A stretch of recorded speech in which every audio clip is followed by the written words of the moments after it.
Hello and welcome to the 12th episode of the Raceday Review. My name is Joe Jets19. I am the lead Nascar writer for Linestar, a daily fantasy analytics company. We are going over a very entertaining Auto Club 400. Not one of the races that I ever really looked forward to any year. It's just always a blah thing for me. I never really do well. But I'll tell you this, for the lack of cautions, there was a lot more fun in this race than I really was expecting. Uh, Before we jump into that, just a quick review of you can find me on Twitter at JoeJets19. My DraftKings handle is JoeJets19 as well as my FanDuel handle. The YouTube channel is for the Race Day review. I don't have my own link yet, but with your help, we can get there. And as always, twitch.tv/JoeJets19. If you like this, please by all means subscribe. I would love a Twitch subscription or a YouTube subscription or even a thumbs up or a comment to say, hey, I heard it. Yes, last week's episode was one of the most viewed episodes I've had so far since I started this, and I'm hoping to keep this growing. So thank you very much for everyone who viewed last week, and hopefully we can do it again this week. So we're going over the Auto Club 400, which was, sorry, I'm not really too sure why my screen's black out of nowhere now. There we go. So the Auto Club 400, it's not a track that I really enjoy. I'm glad we only run there once a year. I'm actually running it, but I'm glad NASCAR only stops there once a year. It's a 2 mile track, high tire wear. Um, I was expecting to see more cautions than there really were. Passing is difficult. I think the best way that I broke it down in the chat over the weekend was passing is difficult in the top 10. Um, there were a lot of cars that qualified poorly that were very good cars that were able to get into the top 10. But once you got there, it started to log up a little bit. There are a couple of more lead changes under green than I was really expecting. The restart to start the third stage was absolutely phenomenal. Three wide for the lead a couple of times. Took about 15 laps for that to all sort out. Because there weren't any cautions, that was actually the last restart of the entire race. So that was really fun, but it had about 75 laps to go. Um, but it was much more entertaining than I was expecting it to be. I couldn't believe how many passes there were for the lead under green. That's exactly what I like to see, and that's what they really expect from this package. So a much better race than the last couple of years here. So as a fan, it was fun to watch. From DraftKings, it was also pretty good. Um, I was up a little bit, not as much as I should have been considering how much I did like Bowman, but I was expecting, well, we'll go over the ownership and all that other stuff afterwards. So for the lineup targets, what I was looking for to do was either 1 to 2 drivers starting in the top 10 that we thought can lead laps. I broke this down in my article. By all means, check out Linestar. That's where I post all of my stuff. They have a yearly fee. They also have monthly options. But in the article I found, during the research this week, I wrote it up in my article that there hasn't been a driver that led more than 60 laps this entire 54 laps led for Chastain is not right. I apologize. There's not been a driver that's led more than 60 laps at this track that started outside the top four since 2011.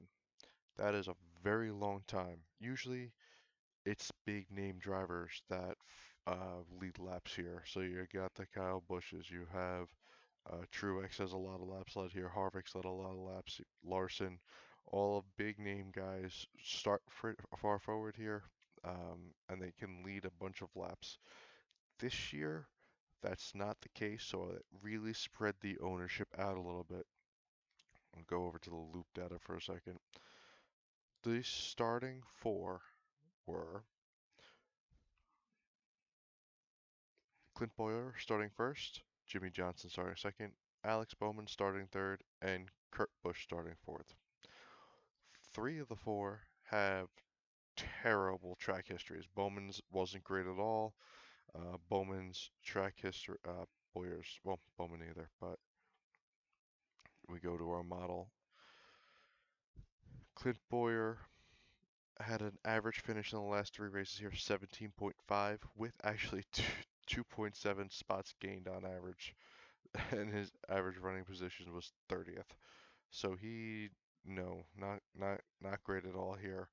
Um, don't even know how that's possible, but here we go. Uh, Jimmy Johnson, better here. He has a average finish of 12th in the last three. His long-term average was much better, but his short-term, but the last three races were not great at all. You have Kurt Busch, who had an average finish at 18.5 here, and then Bowman, who only ran two here, is at 17. So those top four, as far as finishing goes, is very stressful. Very hard. They didn't have a good track history here, and in a track that's very hard to pass, if you're starting this far forward and you don't lead laps, you're pretty much screwed. So, I mean, Johnson started second, finished seventh, didn't fall too far, but he only led 5% of laps, so 10 laps. Sorry, make sure I read that column right.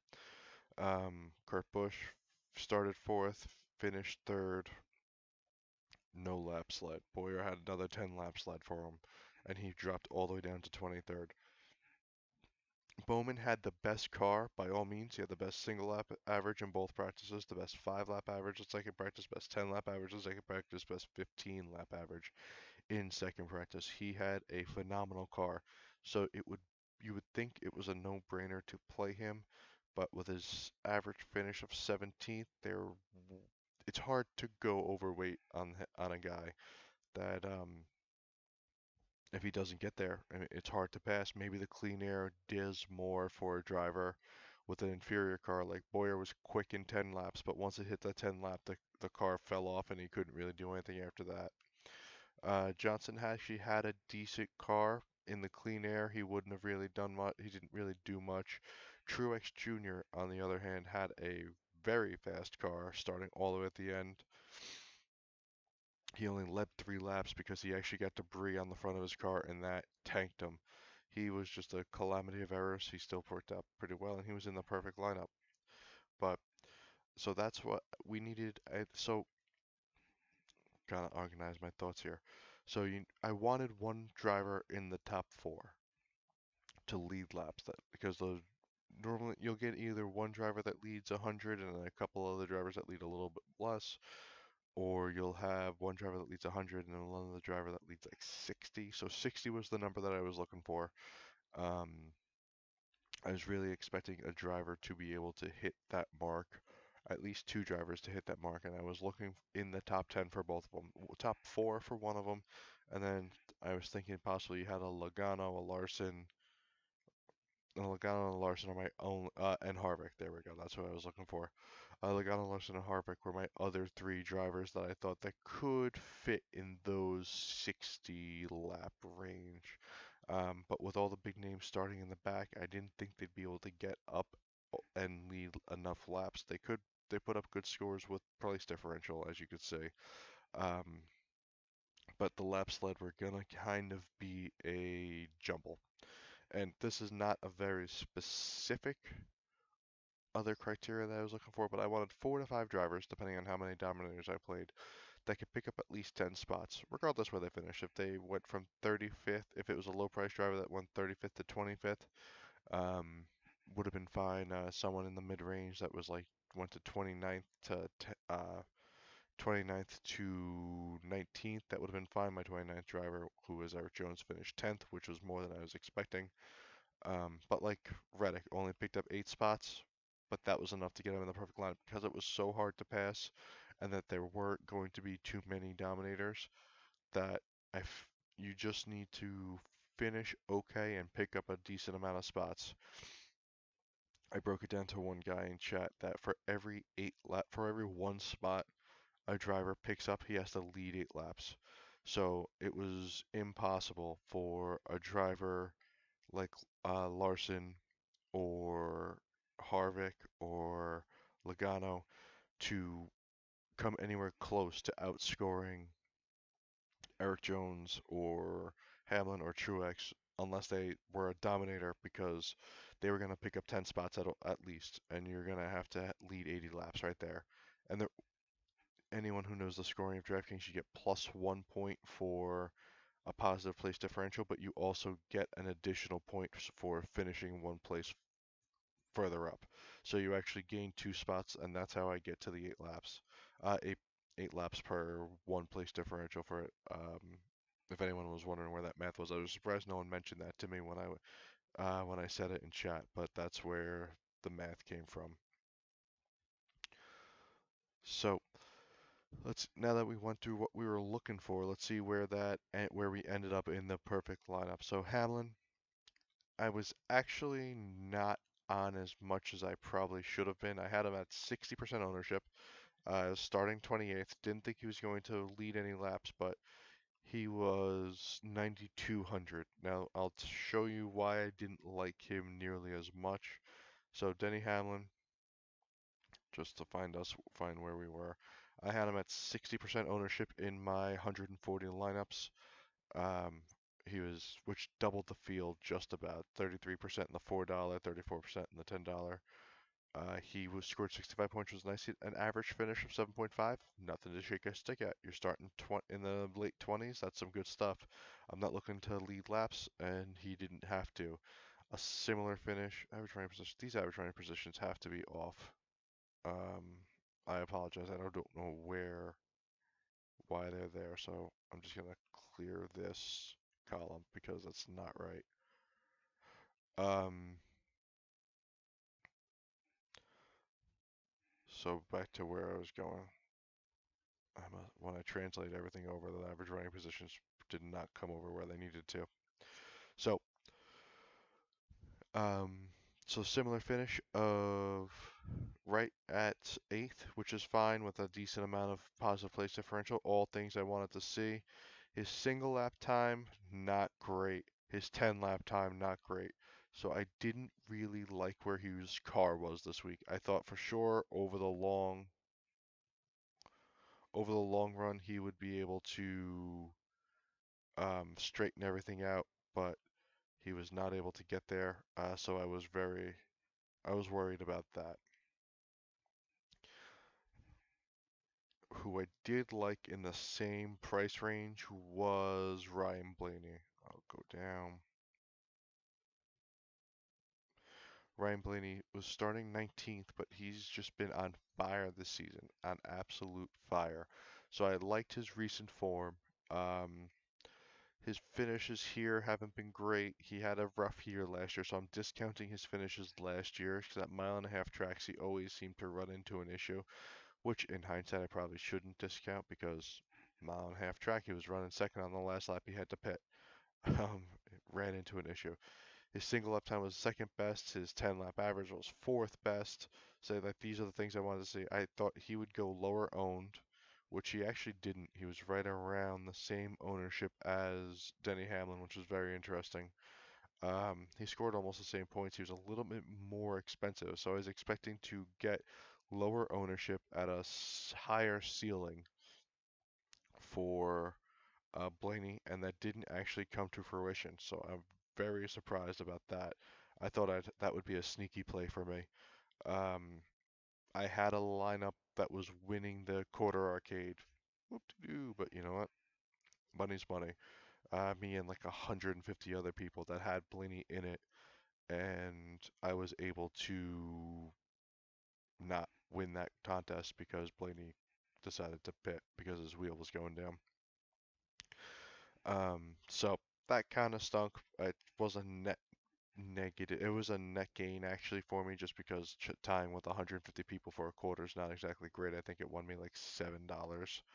Um, and I ended up it knocked down all the other contests that I didn't have Blaney on, so it was fine because I didn't have him on my main team. I really thought I was kicking myself the entire day, the entire race that I didn't have Blaney on my team. I opted for Hamlin instead. Um, because Blaney was outscoring Hamlin at the time. And then Blaney went bye-bye. because he was able to get up front, and he was actually the second dominator. He only scoured 54 laps. He only led 54 laps, so he was um, he only led 54 laps, so he was not he does not make my criteria of leading more than 60 laps and starting outside the top 10 because he was starting 19th. So that streak does continue still, but that will be an asterisk for next year when we go over it. So I like to pivot off of Hamlin more, but I still had a whole bunch of, in hindsight, I probably would have gone 70-40, 70 Hamlin, 40 of Blaney if I knew what Blaney's ownership was going to be. But either way, not bad. So Tyler Reddick starting 19th, I believe. Make sure I didn't go wrong because Blaney was 16th and finished 19th. I was about to say I thought Blaney just was 19th. I thought I did this perfect today, and now I'm guessing myself. But Tyler Reddick was purely a practice play. I don't really have information because he's ran from um, he ran Xfinity last year. He won here. He's won here before at Xfinity, so that was a plus. He had a fast car. All things that I really like to see. I don't know why this is where this translated poorly from, but he oh, I copied the finishing positions. That's why. Haha. Sorry. So he ran well here in the past in Xfinity. He practiced well here. It was kind of just a gut play as anything. Special values only. So there we go. I know this is brutal to watch, but at least we got that going for us. Now I can be looking at the right freaking thing. Um, Sorry, this is really annoying me. I apologize entirely. But I didn't have just a I had, as you could see with the ownership, I had 30% of Riddick in my tournament lineups. I had him actually in my my $10. I played one $10 lineup and I had it there. So I had him where he needed to be. It's just that I didn't have, that was more of a price play. He had the best upside for the price. I thought he'd be, even if he picked up like 5 or 6 spots, he'd be okay. He had a very good car.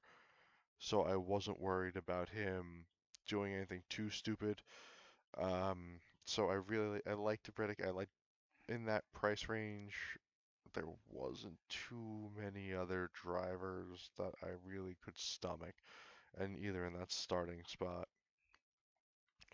Jones is kind of like Blaney, just with less credentials. Starting 29th, so he was 13 spots behind Blaney. He was cheaper than Blaney, which was nice. I didn't trust him. If there was any driver starting far back that I thought was going to mess up, it was going to be him. He had an average finish here of 12.6, an average place differential of minus -0.5, so he qualifies well and he just falls back. Average finish here, average finish similar to 13th. His single lap time wasn't great. His 10 lap average was decent. I had a projected finish as third for him, so my model actually did hit him better. I was surprised. Some of these things I discounted, but they really liked him. I think it was as average around that model really weights the average running position, so that might be why they liked him so much. I'm very surprised at that, but I kind of discounted that a little bit. He was within his ceiling and floor projection. I had him a floor 16th, so I had him at 26%. Everything in my models were saying that he would do well here. His even model average is 5.7, and I just refused to believe it. That's on me. I I still put him in 26% of lineups just because I was worried about if he did have a very good race, I didn't want to miss out. 30, I wouldn't have, even if I did want him, I probably would have had him between 30 and 40%, so I probably would have just about been even with the field. Um, so I wouldn't have changed that too much. Ross Chastain, this is another funny thing about my model. Not a funny thing about my model, but I had a question. I wrote Chastain up because this is his second race in Ryan Newman's car. Last race, everyone wanted to talk about how Chastain, Chastain, Chastain, this, that, the other thing. And I was like, I didn't want to be on him because he was so popular. Apparently, I was wrong because he was about 25% owned last week, and I figured he would let enough people down that I could get him at about 15% ownership this week, and I wanted to go almost triple it. I got him right at market value. I had 35% shares. The 4% he was at 32%. At the $4 was 32%. The $10 35%. So I was right around even with the market. Um, you can't really use his numbers from last year or historical numbers because he was in a much inferior car. He's another guy who I valued practice times a little more, and just the fact that he's a decent driver. That really does help things. You can tell with other drivers. There are drivers that have they're good drivers in bad cars, and then you have drivers that are bad drivers in good cars. It's looking like Suarez, just because I could see him right here on the page, was a bad driver in a good car last year, and now he's in a bad car and he's doing even worse. But he back to Chastain, I thought this would be a sneaky week. My model didn't like him at all. He finished, I project him as a 34th place finish, but again, that's counting last year and even with the ceiling projection of 30th. So where I thought that it went a little awry over projecting what Eric Jones could do, I knew it undervalued what Chastain could do in Newman's car. I don't want to use Newman's comps because Newman is Newman. He's a veteran of the game. You'll listen to anything. He's impossible to pass. He's this, he's that, he's the other thing. So I don't want to give Chastain all of that credit of being able to pull off the same things that Newman can do in the same equipment, but he does get a boost off of last year's numbers or his historical numbers, and the practice times really did help with that. Practice was very telling for the race, which always makes for a good DFS day because I hate when there are tracks where a guy practices in the eighth or ninth single lap speed, 10th or 12th and 10 lap average. He shows up on Sunday with an absolute rocket ship, and he's 4 seconds ahead of the second guy who was first in single lap speed, like fifth and 10 lap average. And you just look at it and go, "How was I supposed to know that was going to happen?" Like he hated his car in practice. He didn't run well in practice, and here we go, and he's running away with it. So Martin Truex Jr. Um, yeah, I don't even know what to tell you about him. Uh, I don't know if you've peeked here, but I had him in 100% of my lineups. I love chalk. I love NASCAR chalk. I love everything about it, especially when it comes to races like this where it is hard to pass. In the top 10, very important, in the top 10. Harvick would have to, Truex had to get to the top 10 for it to be hard to pass. He was the fourth highest scored highest um, scoring driver. I'm actually really surprised to see Kyle Busch up there. He must have had a lot of fastest laps because he didn't lead any laps. Now I have to go look at this. Kyle Busch had only had 8 fastest laps, and his second place finish will do it to him with it. So that explains that. But um, got sidetracked there for a bit. Truex, I had one lineup that I hand built without him in it for a satellite. Go big or go home. If he was going to fail, I was going to try to capitalize on that. But besides that, I had him in every single one of my lineups, the lineups that I ran through the optimizer, as well as my hand built ones. He was over 50% owned, 56% in the $4, 61% in the $10. In a low attrition race like this is, you don't see too many cautions. You normally have like 5 to 6 cars that finish more than 5 laps down. Very strange that this is pretty much the highest you'll ever see anyone. Um, it's just the market either doesn't understand what the optimal ownership percentage for a guy like him is, like a guy in his situation is, or 40% of the field just tries to get cute. I've been playing this for years. Maybe once a year this will blow up in your face. Going all in on a driver starting last, being scored from last. That had what I really liked about him. His average finish is 11.25, fine. His average finish at similars was 7, which was nice.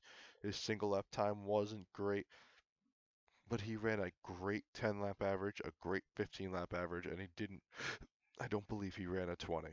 Um, so there's no way I projected him to a 31st place finish. Yeah, something didn't translate right. I don't know what's going on today.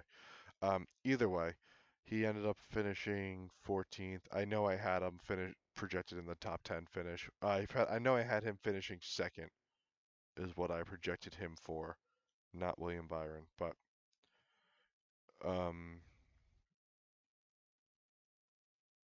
yeah, odd.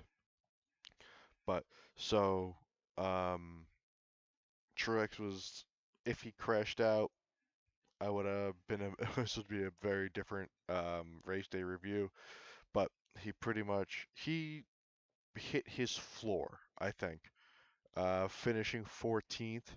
In all reality, he was leading the race for 3 laps until he got debris. Then he ended up having a problem with a pit stop that dropped him down, and he didn't fully recover from that. He had a top 10 car the entire race, probably a top 5 car, even with the 9 spots that he dropped. Let's just give him 9 spots that he dropped because of stupidity that he had no control over. He still ended up being in the perfect lineup, and he was outscored by Denny Hamlin. Line Star projected that. I did not have that happening. I thought Truex would outscore him pretty easily. I thought Truex would be good for about 70-ish points, which he would have been if he picked up 6 or 7 more spots. So I really did. I didn't feel bad about lock buttoning Truex.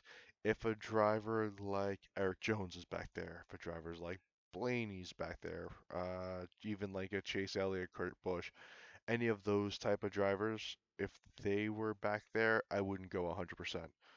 Kyle Busch, um, Kyle Busch, Denny Hamlin, Joey Logano, uh, Harvick, those four, I would go 100% on and not think twice on. I didn't even contemplate it. Do I really want to go 95? What's 5% going to do for me? I went the full 100. In the one satellite lineup I did go without a um, without Truex, and again that's just because if everyone's going to have Truex, God forbid one thing happens. If you could somehow stack Hamlin, Kyle Busch, Bowman, Eric Jones, and but then you wouldn't get there. So there's a chance that Truex goes over-owned for what he actually does, and then you could sneak in there. But 54 points from him, he's in the perfect lineup. There's really no reason to look the other way about it. And then finally, Alex Bowman. We went over him a little bit. Just wanted to reiterate, he had a great car, an absolutely great car. I couldn't believe how highly he was owned. Everyone was talking about how low he was owned. I thought I would get him at a little bit over at 31%. I was looking between 30 and 40.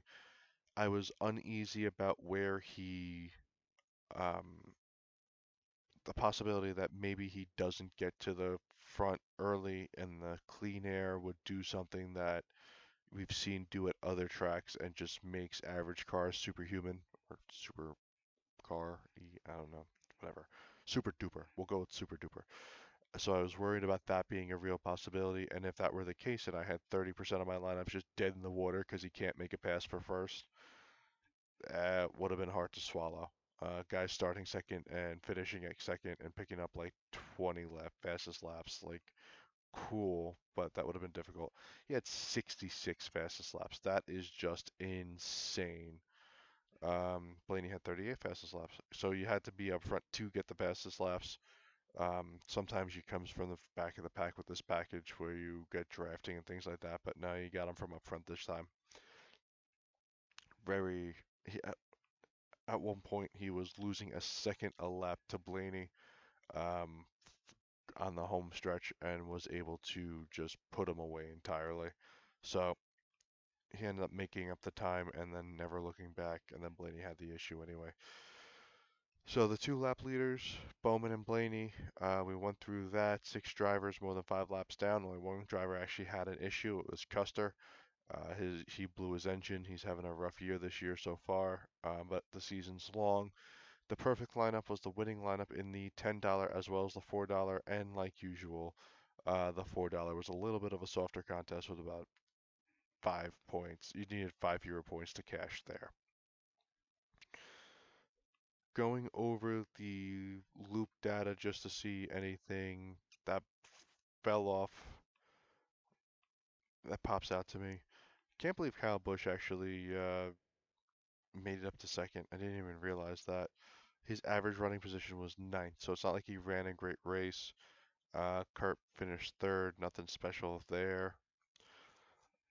Kozlowski also was an interesting option, starting 15th. He didn't get nearly as much love. I had him in 11% of lineups just because you never know what's going to happen. He scored 56 points, so I was a little underweight on him. But his average finish of 4.5 at Auto Club and average and with +6 place differentials, he's used to moving up. He had a decent car in the short run, not a great car in the long run. My real problem with him, see, some of these things look right. So a ceiling of fifth place, a floor of 23rd, so he's kind of in no man's land. My real problem with him is he was more expensive than Hamlin, but less expensive than Truex, and he didn't have as high of a ceiling. Truex falls 2 more spots, and Keselowski's in there, but that didn't end up happening.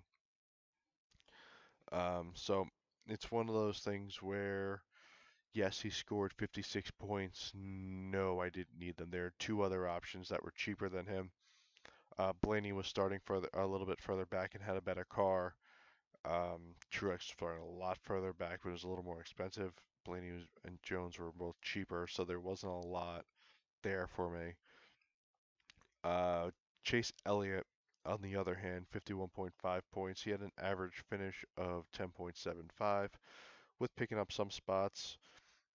14th at similar tracks. Wasn't really great in the short run, wasn't really great in the long run. Starting 13th, I didn't see a lot in there for him. Another driver who had to lead laps a little bit. He was starting too far forward to make too big of a deal um, doing anything for place differential. Pretty much hit his ceiling. He started 13th, finished 4th. Don't know how I had him putting. Yeah, I don't know. Kurt Busch, I went underweight on. He outperformed that, but I wasn't really excited about that. Jimmy Johnson ran a good race. I couldn't fit everyone. I can't have a bunch of Busch, a bunch of Bowman, a bunch of Jimmy Johnson, and a bunch of Clint Bowyer. I knew I was going to need some of everyone, and I think I actually had 6% of Bowyer. Of the top four, I actually had 37, 47, 52. I was worried about the top four. I know that's where I was expecting there to be dominators coming from, but because of the way the average, ideally, if you know that one of the dominators is going to come from there, their total ownership should be 100%. So at least you have 100% exposure to the top four. I didn't do anywhere near that, and that was a rookie move. That's why I do these things. You do them to live and learn because if you're sitting there at home and you're thinking about it, you're like, well, you knew something was going to happen from the top four, and it was almost a guarantee. Why didn't you do what you were telling other people to do? And it's basically because it was an oversight. I didn't like Johnson. I needed some of them just in case. I was underweight, which was fine by me. I really like Bowman. I just didn't trust that he was going to do it. Um, in reality, I probably should have been more on Bowman and more on Kurt. I'm not saying that because they were the two highest out of the top four. It was just that that's the reality. I liked Bowman first, Kurt second. I liked Boyer third, and Johnson fourth out of those possibilities, and that's what I actually ran them as. Um, but there you go. Chastain went through. I really liked Byron this week, 40%. I had him at, which almost doubled the field, 22% at the $4. Scoring 36 points, not the worst. He qualified worse than he normally does. I thought he'd be able to. Another guy who, starting 21st, if he finished 12th, that picks him up 9 spots. I thought that'd be enough to get him there. He started 21st, he finished 15th, so he wasn't there just yet, but he picks up 4 more spots, 3 more spots, and he is ahead of most of these guys, and he was more expensive than Riddick, so he didn't have a chance of out seating Riddick out of the perfect lineup, but it was nice. He was an option.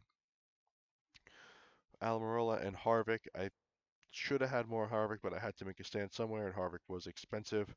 I would rather Kyle Busch. I had 14% Kyle Busch than Harvick. I actually thought Kyle would go a little underowned. I know I glossed over him. He was 20%. I figured he'd be closer to like 10 to 12, so I was trying to go even with the field. I ended up going under. I was way under at Kevin when I have a full fade. His didn't doesn't do a lot here. He did lead a bunch of laps at in one race, but starting fifth, his car wasn't there. 19th in the single lap average, 10th in the 10 lap average. His 15 in the 20 wasn't great, so I was just Matty Benedetto, I thought qualified way too well. He's doing very well with his new equipment, but starting 12th, he only finished 13th. I didn't think he'd have the stuff. He ran up to the top five um, after the first restart, but then he ended up giving that up. I didn't think he had enough in his car. Logano I liked as a dominator. He just couldn't get it going. Really almost nothing to do. He was good on the 10 lap average. If there was a car to beat besides Bowman, I thought it would be Logano's, and I was way off. Anything else? I was pretty much even with the field with Austin Dillon. Uh, Another driver whose practice times weren't great. Practice times were very telling this week, and that's what we really should have paid attention to. But you can't really pass up him starting 25th. Again, it picks up 10 spots, which is something he can do. I was expecting that to happen, and it just nothing. Suarez, I doubled the field on because I was hoping that it was just a good driver in a bad setup kind of deal. Unfortunately, it's looking like now it's going to be a bad driver and a bad equipment. Started 31st, finished 28th. A driver like Chastain with this type of equipment will figure out a way to finish like 27th or 28th, 25th or 26th. Suarez finished 27th, 28th. So I know you're splitting hairs there, but when you have very little, when you're down to this range, he's actually a lot more expensive. He's in the 6,300. When you're into the low 10, the 5,000s range, the 4,000, 5,000 range, 2 or 3 points is all it takes to really differentiate yourself. And so going over, I was not high on Ty Dillon, and I'm actually surprised that so many people were. Everyone loved his brother Austin this week, but I didn't. But people were on Ty with 20%. I didn't see it. His average finish here was 27th. And he lost about 10 spots per race. That's insane. Similar finish 21st. That's what you see. His practice times weren't great. I mean, he's starting 24th. I would need 10 spots. So did he have a top 15 car? No. Did he have a top 15 average? No. I don't know what people were looking at. Stenhouse got moved to the back because of Raceday post-inspection violations. Um, so I think I took 1% still, just in case. I made my lineups on Saturday night after I wrote my article. I don't really touch them on Sunday, depending on the week. This week, that's how that worked out. So I didn't adjust it because of the news. Didn't really make a difference. Hold on one second. I apologize. Don't have a cough button. Actually, might. I'll work on that. Brennan Poole, I don't like. Didn't like anyone in this price range. I took 10% of LaJoy just in case. Picked up. He lost 3 spots. Yeah, this entire range was terrible. I'm surprised about Larson. I didn't really like him. I only had him in 9%, but um, he had a fast car. Finished, started ninth, finished 21st. I'd have to go back and see what happened to him. Looking at the loop data, let's see. We have the started by finishing position. So his average position was 23rd. So he must have just been running poorly the entire time. Dow qualified way too well. No thanks. Bubba Wallace also qualified well. You never know with him, hit or miss, but at 14% ownership, not a lot of people were in on him. I was way over the field on Priest. Um, Another driver who had a terrible, who qualified well. He finished okay here last year. Practice was but he got moved to the back of the field, and I thought that he would be able to get over that, but I thought 15% and kind of just booted. I ended up changing about 10%, 10 of those lineups, so it was only about 10% worth a shot. The same theory of Truex doing something stupid and me rocketing to the top of the leadership if he did. If I in my GPP in my satellite lineup, a satellite lineup is much different than a GPP lineup. Same kind of thing with Priest. That you know what, no one was gonna play him 5%. He was 5% owned. Um, you might as well give it a shot. Boyer blew up, but I was under owned and I didn't have any Bell, which was nice. Maybe some of my Priest ownership might have gone to Bell, but either way. So as you see, there weren't too many drive. There's only one driver that actually went negative, so everyone scored positive, and all the scoring was flat this week just because of the lack of laps run. Only 200 laps, so you get fewer fastest lap points, fewer lap led points, fewer laps to actually jumble around back and forth. So thank you. I'm gonna cut it short here for now. There's really not too much else. About 5 minutes shorter than I usually do. I would have liked to go over my model more, but apparently I messed something up on the translate when I copied it over to here. I'll promise to not go there. I would like to have gone over this more, but I don't really want to. I don't trust the numbers just. Yeah, because it's ceiling at 20. Yeah, no. I don't really trust the numbers here, so I don't want to give anyone false information. Um, Next week I'll double check this. I apologize for the mishap. All of the other stuff is fine. The average finishes and the similar finishes and the place differential. The only thing that was off is like the second half of the sheet, which was average running positions, which I cleared. So I do apologize for that, but please, by all means, rate, review, like, please subscribe on YouTube as well as Twitch if you can. Find me on Twitch. No one's watching today, but usually there I'll have a viewer or two. Um, Look at me over there. If you have any questions, by all means, reach out at JoeJets19 on Twitter. I'm on Twitter all the time.